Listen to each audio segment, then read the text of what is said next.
Good afternoon, everyone. So today, we will going to discuss about truth tables, their basic formulas. Syempre, mamaya ay magbigay ako ng example and short activity. Alright? Okay, let's start po ng mga basic formula for the truth table.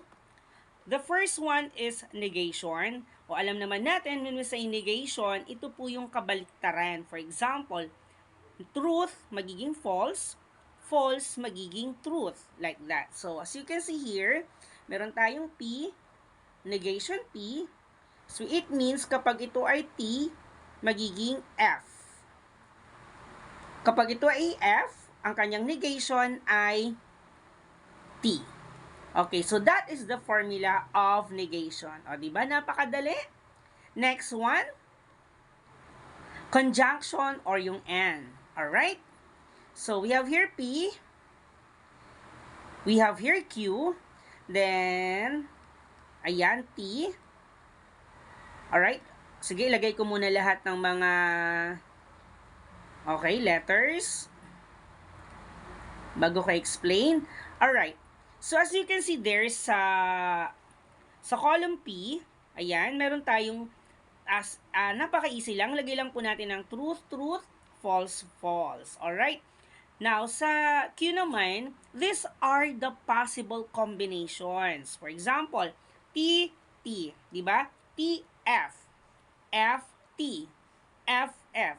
So, those are the possible combinations sa P. Okay? Now, sa P and Q, when we say P and Q, ayan po, so truth and truth, the answer is truth. Truth and F, the answer is F.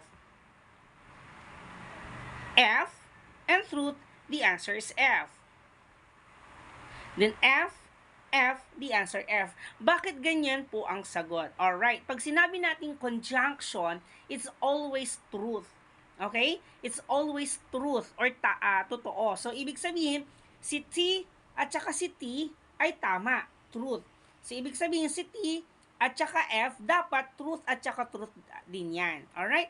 Si F at saka T, F. So, ibig sabihin, when you say conjunction, laging truth po ang sagot. Okay?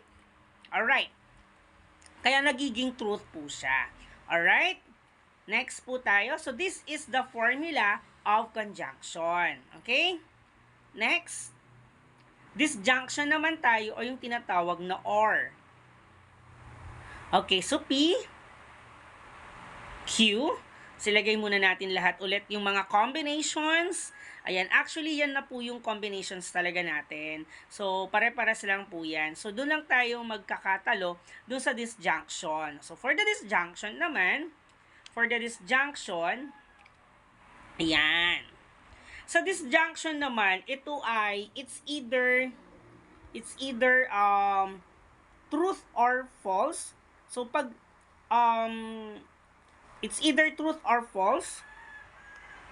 Ayan. For example, here, truth or truth. So, ayan. So, it's either truth or truth. Here naman, it's either truth or false, is still truth.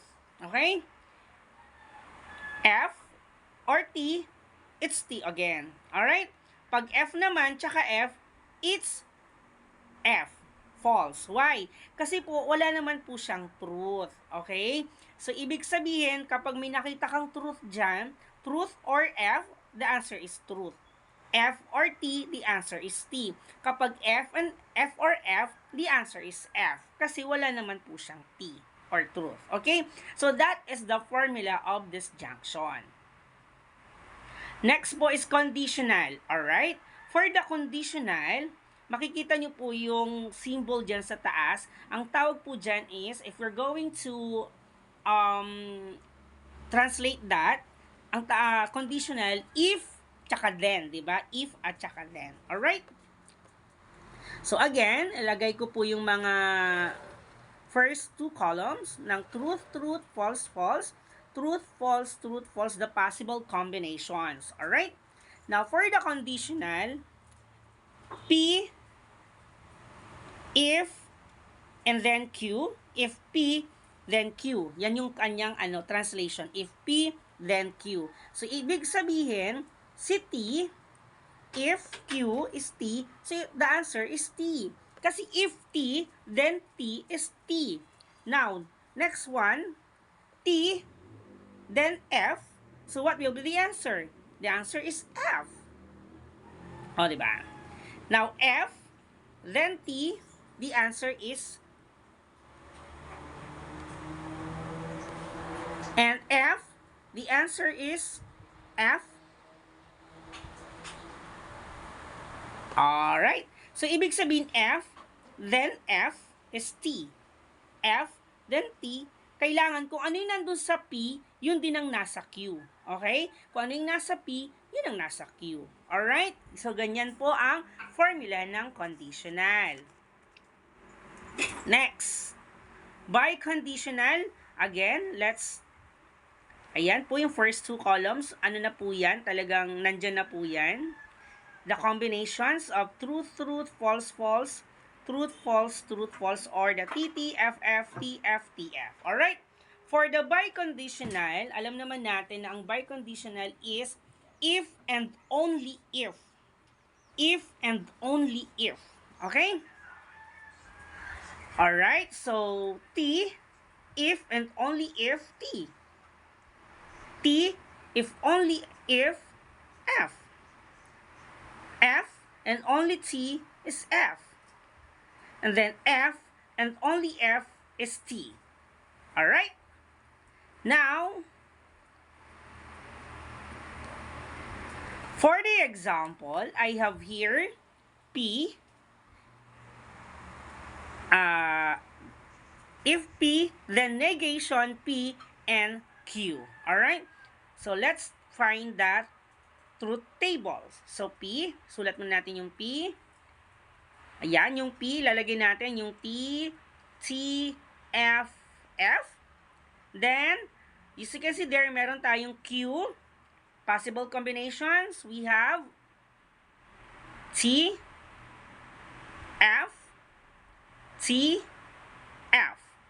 And for the P and Q, again, P and Q tayo ha, P and Q. So, paano ulit yung P and Q? So, T,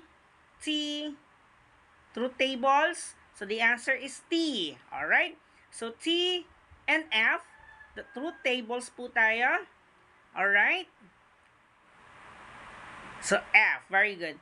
F, tsaka T, F, very good. F, F, F. Very good. Okay, so next po tayo is this one, the negation P or Q. So, meron na tayong sagot sa P and Q. So, meron na tayong sagot O. So, ano ba ibig sabihin ng negation? Ibig sabihin, babaliktaran lang natin yung sagot. So, we have there, yan, T, F. Yung T magiging F. Yung F magiging T. Yung F magiging T. Then yung F magiging T. Alright? Now, for the final answer, this is if and only if. Tama po ba ako? So, tingnan nyo po yung first column. So, we have there TF. So, the answer is F. Based on the formula that we discussed a while ago. Okay, nandun po sa conditional. Balikan nyo po kung ano yung nandun mamaya. So, we have here T. So, automatic po, yung T na sagot po dyan, yan na po yung sagot. Okay? Ayan. Alright, there you have it. Sana po ay may natutunan kahit koante ngayon sa ating topic, which is the truth tables. Balik-balikan nyo na lang po yung video para mas maintindihan ninyo. Okay po, nandyan naman po siya. Then, please do this as your seat work. Try nyo nga gawin ito. Yes. Try nyo po ito yung seat work natin. Alright? So, thank you so much po. Ayan po, wag pong kakalimutan gawin yung seat work. Alright. So, balik-balikan nyo na lang yung mga formulas para masugutan nyo ito at sundan nyo lang po. Thank you!